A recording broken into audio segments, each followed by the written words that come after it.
derajat dan serta pencapaian orang ini di mata Allah sama dengan yang dia niatkan, yaitu syahid di medan tempur seperti yang dialami oleh para mujahid-mujahid kita di Gaza, di tepi barat Palestina, atau mungkin seperti para mujahid-mujahid agung sepanjang sejarah. Selama kita punya niat, dan niat ini bukan hanya sekedar niat, ingat itu ya, bukan hanya sekadar niat, tapi benar-benar niat ini sudah menembus batas-batas di mana dia dikatakan sudah menegakkan ikhtiar.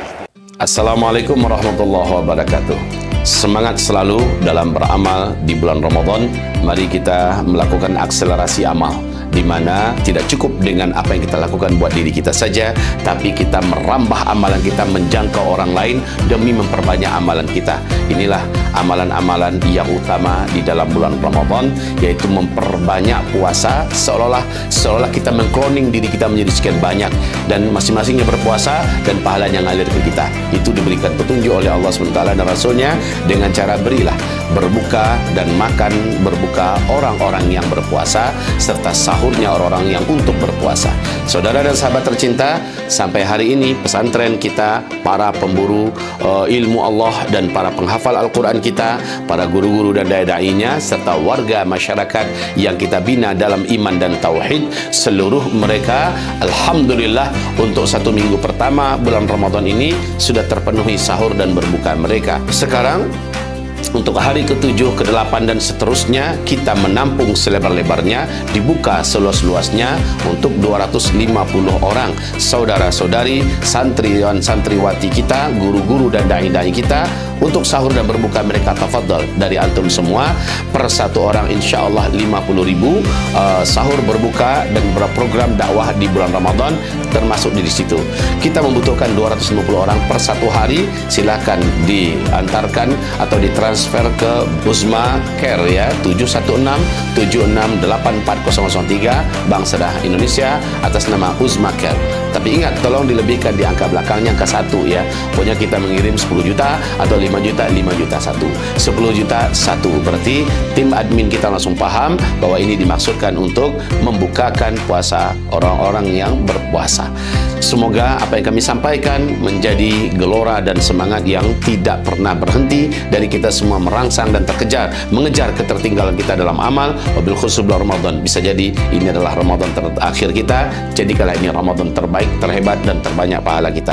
Barakallahu fikum, ditunggu dan dinanti. Selamat menikmati pahala bersama-sama. Assalamualaikum warahmatullahi wabarakatuh.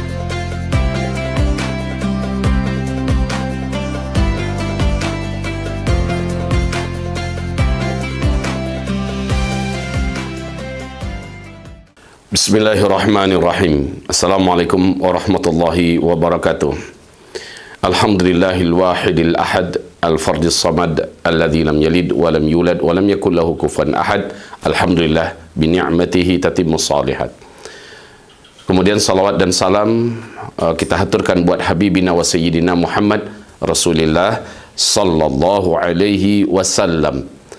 Ibadallah ya ibadur rahman, mari kita melanjutkan kajian, pentadabburan, pentelaahan, ya, mendalami hadis al-arba'un fi thughuril murabitah di Baitul Maqdis wa aknafi Baitul Maqdis.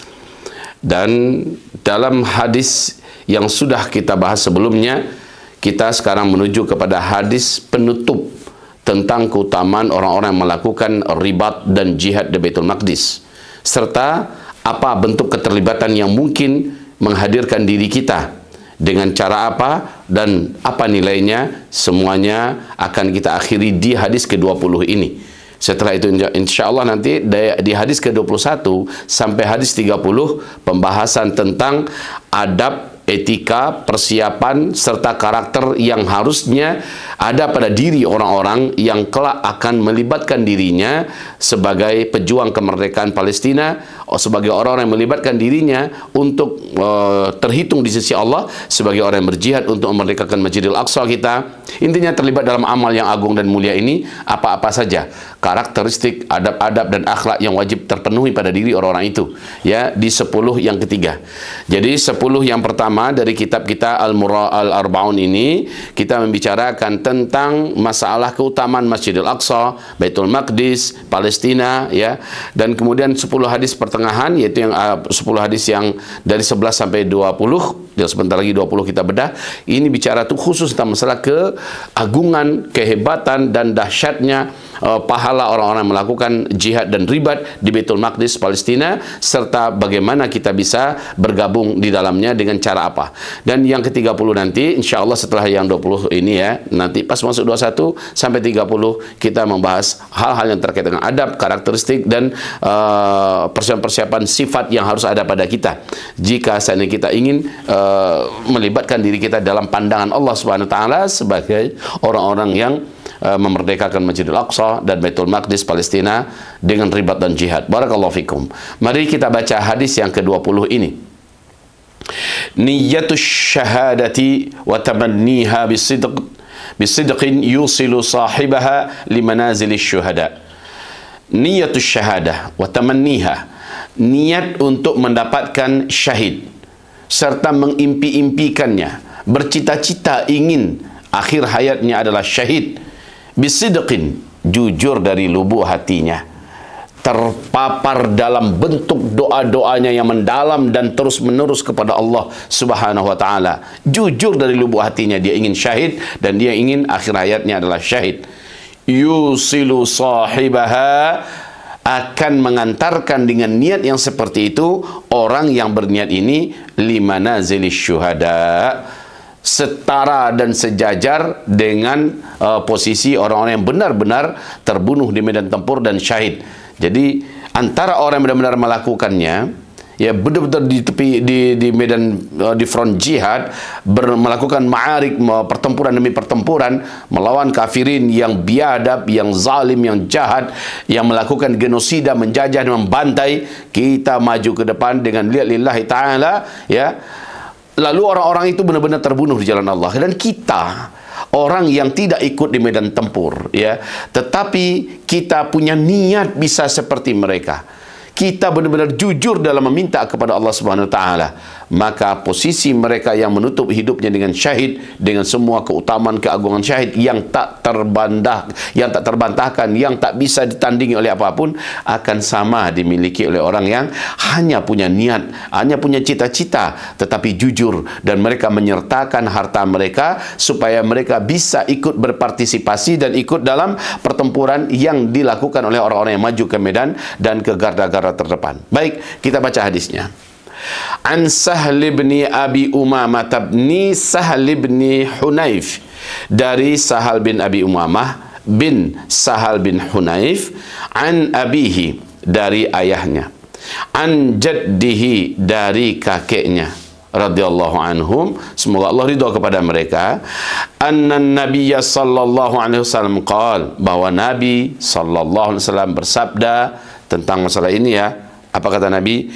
Man, siapa saja sa'alallaha asy-syahadata, yang memohon, meminta dengan sepenuh hati, sepenuh harap, syahid kepada Allah, bisidqin, jujur dari lubuk hatinya yang terdalam, ballaghahullahu manazilash syuhada, Allah pasti akan menyampaikan orang ini manazilash syuhada, setara dan sejajar sesuai dengan yang dia niatkan, yang dia minta.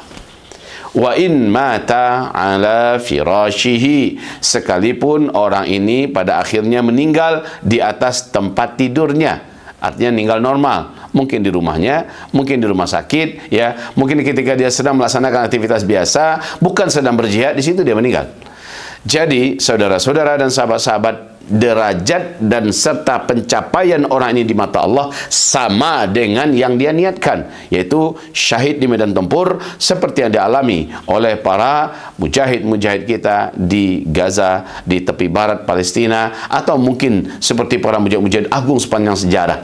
Selama kita punya niat, dan niat ini bukan hanya sekadar niat. Ingat itu ya, bukan hanya sekadar niat, tapi benar-benar niat ini sudah menembus batas-batas di mana dia dikatakan sudah menegakkan ikhtiar. Ya, umpama dia mencoba terus ada dan memperhatikan semua perkembangan berita-berita di medan jihad, lalu dia mendoakan para mujahidin, lalu dia menyebarkan berita-berita yang sebenarnya, memberantas semua berita-berita hoax, dan lalu dia mencoba dengan hartanya dia himpun, lalu dia kirimkan, dan juga dia mencari segala jalan untuk bisa bergabung agar bisa termasuk di antara orang yang sedang ada di medan tempur dan seterusnya. Nah, ini ada upaya. Ternyata ketika dia sampai ke tingkat mencari jalan bisa bergabung beneran, dia terhalang. Seperti batasan-batasan negara, seperti batasan-batasan kebangsaan, seperti kita dari Indonesia nggak bisa ke sana karena pemerintah tidak mengizinkan kita karena beberapa pertimbangan, dan juga para pejuang di sana mengatakan kepada kita, stop, jangan dulu kalian secara fisik gabung dengan kami, tapi cukup dengan harta kalian kirimkan buat kami pakai menjadi modal bagi pertempuran. Insya Allah kita dalam pahala sama. Dan itulah yang puncak ikhtiar mereka. Jadi niat saja, tanpa ada ikhtiar, tanpa ada menunjukkan apa-apa kepada Allah, tentu tidak akan berhak mendapatkan apa-apa. Jadi dalam niat ini, dalam cita-cita ini ada upaya yang serius, ada upaya yang sungguh-sungguh, ada jalan yang ditempuh, ya, sampai di mana dia berhenti, sampai di situ dia dinilai oleh Allah Subhanahu wa taala. Jadi kalau terhenti kita secara fisik nggak bisa, ya sudah, apa lagi yang bisa? Dengan media bisa, dengan doa bisa, dan dengan mengumpulkan dana bisa, kita kirimkan bisa, maka lakukan itu semua. Seandainya kita meninggal normal di tanah air kita, di rumah kita, meninggal dalam keadaan di atas dia tempat tidur di rumah sakit dan sebagainya, kita telah mendapatkan pahala yang didapatkan oleh orang-orang yang terbunuh di medan tempur dan mereka syahid. Maka ballaghahullahu, ya, wa immata ballaghahullahu manazil asy-syuhada wa immata ala firasyi. Allah akan sampaikan dia ke tingkat dan derajat orang-orang yang syahid sekalipun dia berada di tempat tidurnya. Ya, contoh Khalid bin Walid, kurang niat apa beliau? Kurang ikhtiar apa beliau? Apa ada medan tempur yang beliau tidak masuki? Apa ada gunung tinggi? Apa ada lurah yang dalam, laut yang luas yang tidak ditempuhnya? Mana tempat di mana beliau tidak mendapatkan kesan luka dari tempat-tempat itu? Saking hebatnya ikhtiar beliau untuk mendapatkan syahid. Tapi pada akhirnya beliau meninggal di mana? Kita semua tahu, kita baca sejarahnya. Beliau meninggal normal di tempat tidur, ya, di rumahnya, sehingga dalam menjelang wafatnya beliau berkata dalam senandungnya, tidak ada tempat yang tidak aku datangi, tidak ada kancah pertempuran yang tidak aku masuki, tidak ada gunung yang tinggi, tidak ada laut yang luas, tidak ada lurah yang dalam, tidak ada tempat yang jauh kecuali aku telah menempuhnya dalam pertempuran demi pertempuran. Ternyata impiannya, yaitu keinginan besarnya syahid di medan tempur, tidak terwujud. Tidak di medan tempur beliau meninggal, tidak darah berurai ke membasahi bumi, tidak daging yang tercabik-cabik, tangan yang dan tubuh yang terpotong-potong, tetapi beliau meninggal dalam keadaan normal di atas tempat tidurnya.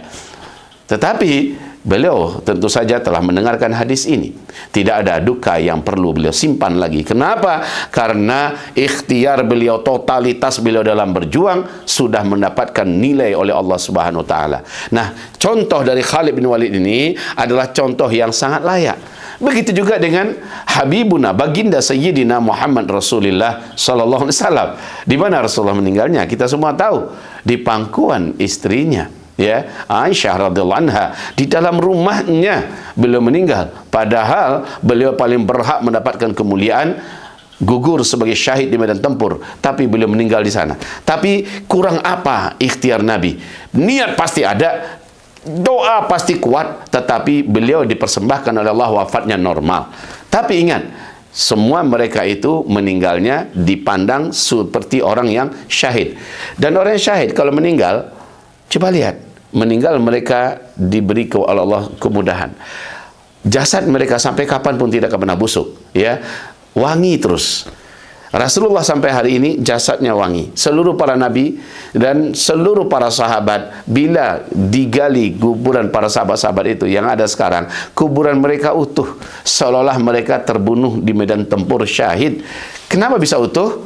Ya, karena setiap mereka sudah memasuki kancah-kancah jihad. Setiap mereka sudah bertempur di medan-medan tempur. Atau setidak-tidaknya mereka menegakkan semua ikhtiar untuk berada di barisan orang-orang yang berada di medan jihad. Tapi pada akhirnya mereka meninggal normal. Maka Allah anggap mereka sesuai dengan hadis ini sebagai orang yang syahid. Tubuh mereka tidak akan hancur oleh tanah, tidak akan bisa dimakan oleh cacing, dan tidak akan membusuk oleh waktu, dan juga tidak pernah mengeluarkan kuman bakteri menggembung dan sebagainya. Mereka bagikan masih hidup dan sedang ditidurkan di dalam tempat tidurnya, yaitu dalam kuburan, utuh, sehat dan baik, wangi. Masya Allah, mereka telah mendapatkan posisi yang dikatakan Nabi, anzalallahu manazil syuhada wa imatu ala firashihi. Barakallahu fikum. Mudah-mudahan Allah memberikan rezeki kepada antum dan kita semua selama niat kita jujur, selama tekad kita benar, selama ikhtiar kita hidup. Maka selama itu kita tidak pernah berhenti mewujudkan cita-cita yang kita doakan. Doa yang menjadi cita-cita kita yaitu terbunuh di medan tempur syahid. Jika tidak bisa, maka kita akan mendapatkan pahalanya selama ikhtiar kita telah kita jalankan. Ayo kirimkan buat para pejuang yang ada di medan tempur sana semua apa yang bisa kita berikan dari perjuangan, modal-modal dan biaya-biaya perjuangan kepada mereka. Ayo melalui Uzma Care for Free Palestine di BSI 716-7684-003, tanpa berhenti sampai Palestina Allah menangkan, tanpa berhenti sampai Allah mewafatkan kita, dan kita statusnya mudah-mudahan syahid di mata Allah. Amin ya rabbal alamin. Barakallahu fikum. Subhanakallahumma wa bihamdika asyhadu an la ilaha illa anta astaghfiruka wa atubu ilaik. Assalamualaikum warahmatullahi wabarakatuh.